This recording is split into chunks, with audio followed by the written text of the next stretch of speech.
How is it that two people from the same background, go to the same place, and tell two different stories?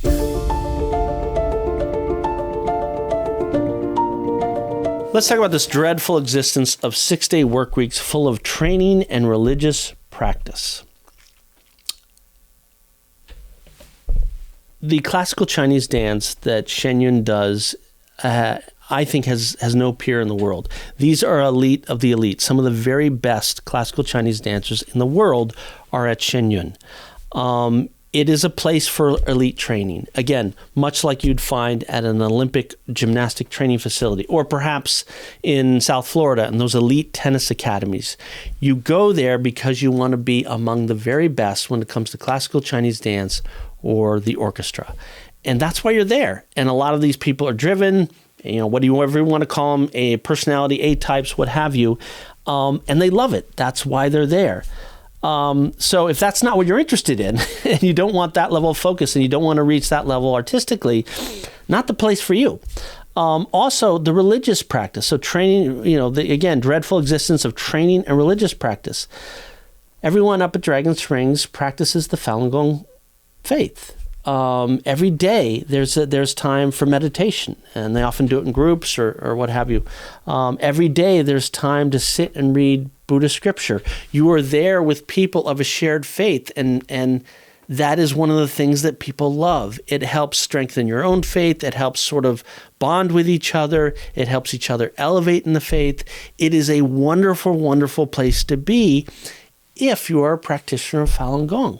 And I don't think that's unique to Falun Gong. I think faiths all around the world have come together in their own communities and have a place where you've got people who shared faith and all the benefits you get of that. So if you are describing as dreadful a place where you can be trained to be among the best in the world in your artistic endeavor and be in a community of shared faith with people with whom you share a faith, and have that help strengthen your faith and let you explore it further, that's precisely why people are there. That's why they love it. That's the real draw to Shen Yun. And I think, again, as a reporter, your job is to explain what's not obvious on the surface, I would think. What is the heart and soul of this organization? It's how wonderful it is for the people that are there to do the training and do the religious practice. Again, so if someone is describing this as a dreadful existence, I would say, you're in the wrong place. Leave. It's a free country. Leave. You don't belong there. I don't know what to say further about that. They've taken what is not only the heart and soul of the organization, but the very reason that attracts people and why people love it, and they've tried to say that that's the reason it's a dreadful existence. This reminds me, I grew up in New Mexico. I had a couple of friends go to one of the military academies in the region after they left high school. It was interesting. I talked to them a couple of years after high school, and one of them came back and they're like, "Yeah, I loved it. We did this and we did that, and it was like great."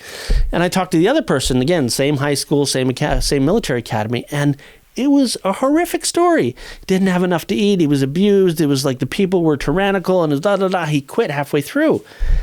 How is it that two people from the same background, go to the same place, and tell two different stories? One of them clearly loved what the military academy was teaching and the environment they were providing. The other didn't want to be there. It wasn't their thing. And so I think that's at play here. And I would hope that good journalism would take a look at this and say, okay, you've got a whole group of people saying that's wonderful and I love it. You've got a group of people that's saying they hate it.